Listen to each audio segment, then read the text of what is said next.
Gusto ko lang ipapakita sa inyo guys ang close up nito, no, ang function nating DPS na kinabit natin sa ating 3-phase motor. Ito kasi guys ay ang DPS kasi natin, digital phase shifter ito guys. Ang meaning nito, tapos ang pangalawa, ito rin o digital phase converter.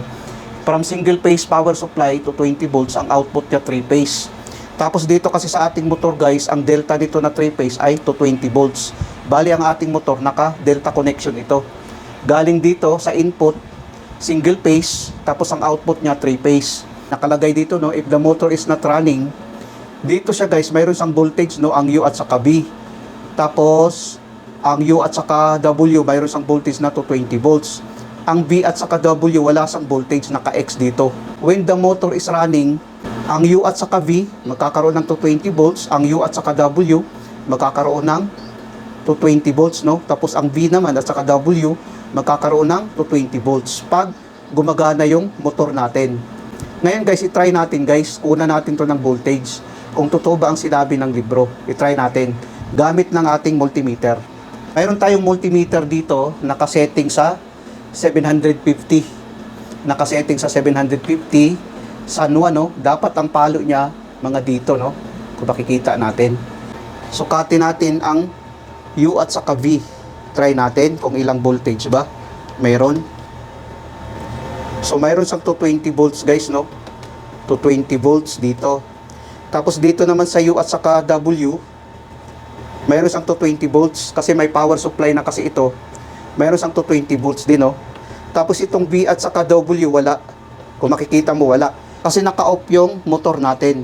Kung makikita natin, no, V at saka W wala siyang reading. Ngayon i-try natin ating pagganahin, tapos kuna natin ng voltage, no? I-try natin ating pagganahin. Ayan, gumana siya. I-gano natin. Mayroon siyang 220 volts dito naman. Mayroon siyang 220 volts dito naman. Mayroon siyang 220 volts. Ganon kasi ang function ng ating DPS. Dito guys, balance ang voltage niya sa baba. Balance ang voltage niya sa baba. Kung makikita natin, gamit ang ating multimeter.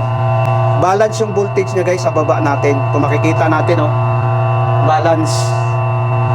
Kung makikita natin, oh. Balance ang voltage niya.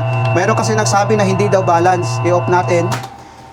Dapat guys, pag 2 HP motor only, dapat 2 HP din ang ating motor na ating gagamitin para hindi magkakaproblema ang ating motor.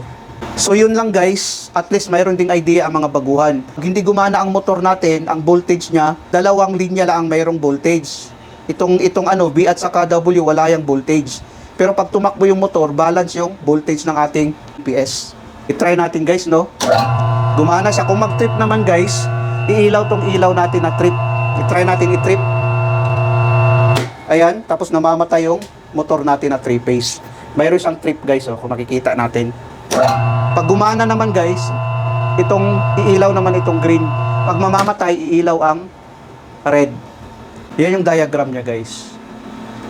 Sana guys nakapagbigay ito ng konting kaalaman sa mga baguhan. Maraming salamat sa inyo guys. Hanggang sa muli.